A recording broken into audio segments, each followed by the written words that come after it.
Jeff, you've worked in both places. You have an understanding of how the systems work. What is your sense of democratic signs, movements in both countries? My experience is that different societies have very deep-rooted political cultures and traditions that extend far back in history, for good and for bad, and that these cultures are real, they are persistent, they are different, they don't rank on an easy scale that this is the best and this is the worst like we want to do. And we need an approach.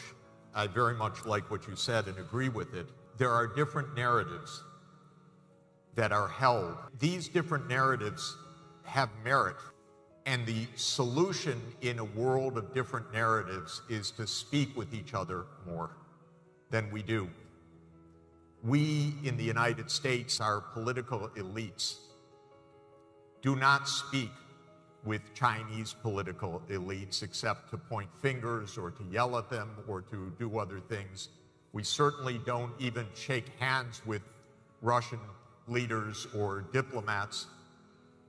But I've lived my whole career for 42 years of active duty listening to different narratives and seeing those perspectives from different sides and finding a lot of merit in the various positions and saying if you would sit down to speak with each other, we'd actually get somewhere. So let me be specific. Okay. China looks today not completely different from the Han Dynasty, a centralized administrative state.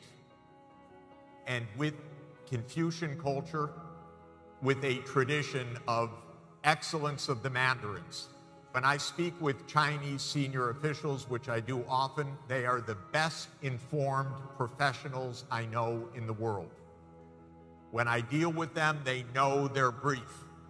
They're sophisticated, well-trained, occasionally my students, and they believe in professional excellence of a decentralized administrative state.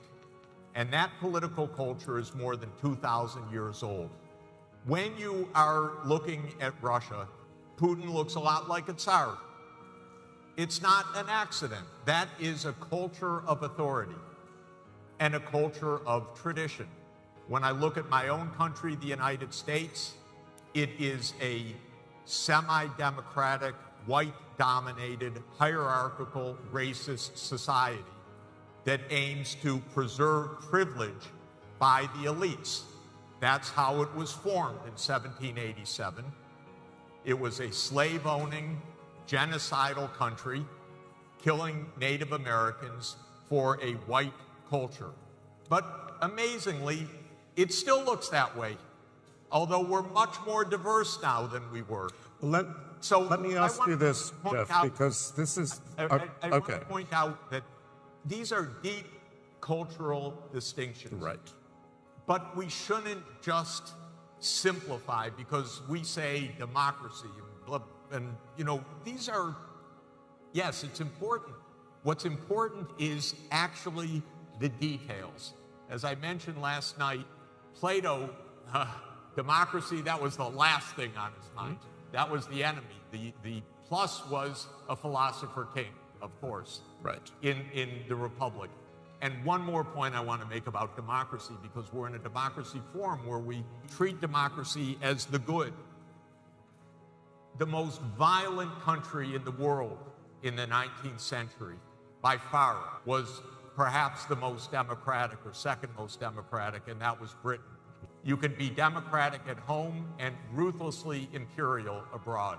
The most violent country in the world since 1950 has been the United States. It's Jeff, been by far involved Jeffrey, in more stop wars, now. in more Let's Jeffrey, Jeffrey, I'm your moderator, and it's enough. Okay, I'm done.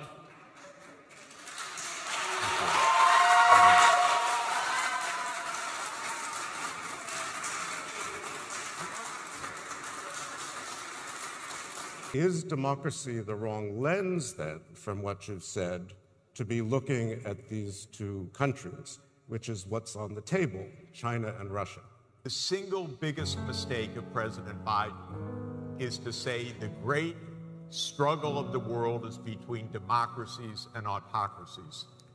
The real struggle of the world is to live together and overcome our common crises of environment and inequality.